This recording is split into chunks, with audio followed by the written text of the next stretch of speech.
அதே போல இஸ்லாமிய பெருமக்கள் சிந்தித்து பார்க்க வேண்டும். இன்றைக்கு அனைத்து இந்திய அண்ணா திராவிட முன்னேற்ற கழகம் தமிழகத்தில் ஆட்சி அதிகாரத்தில் இருக்கின்ற பொழுது சட்ட ஒழுங்கு பேணி காக்கப்பட்டது. அண்ணா திமுக ஆட்சி இருக்கின்ற பொழுது மத சண்டை கிடையாது, ஜாதி சண்டை கிடையாது, அனைவரும் சகோதரத்தோடு வாழ்ந்தோம். அப்படிப்பட்ட ஆட்சி தந்தது அண்ணா திமுக ஆட்சி. இன்னைக்கு சட்ட ஒழுங்கு சந்திச்சிருக்கின்ற அளவுக்கு பார்க்கிறோம். சட்ட ஒழுங்கு சீரழிந்து விட்டது. சிந்திக்க வேண்டும் சிறுபான்மை மக்கள்.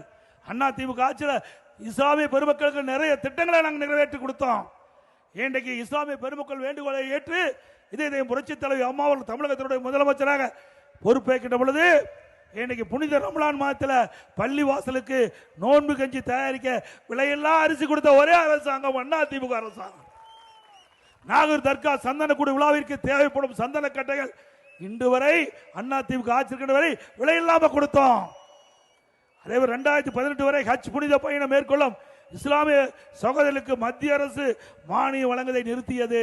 இஸ்லாமிய பெருமக்களை சந்தித்து கோரிக்கை வைத்தார்கள்.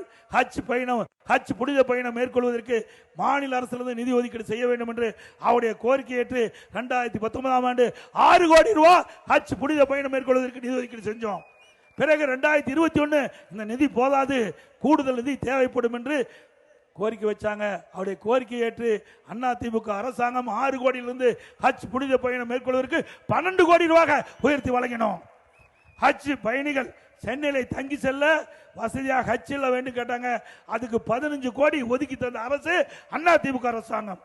2016 முதல் ஹாஜிகளுக்கு மாதந்தோறும் 20,000 ரூபாய் மதிப்பூதியம் வழங்கிய திட்டத்தை கொண்டு வந்த அண்ணா திமுக அரசாங்கம்.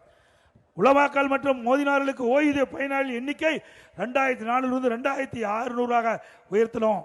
அதோட ஓய்வூதியம் 750 3000 ரூபாயாக உயர்த்தி வழங்கணும். உலமாக்களுக்கு புதிய இருசக்கர வாகனங்கள் வாங்க 25,000 ரூபாய் மானியம் கொடுத்தோம். வகுப்பு வாரியத்திற்கு ஆண்டு நிர்வாக மானியம் மற்றும் பள்ளிவாசல்கள் தற்காகல் பழுதுபார்த்தல் மற்றும் புனரமைப்பு பணிகளை மேற்கொள்ள நிதியுதவி வழங்கப்பட்டது அண்ணா திமுக ஆட்சியில்.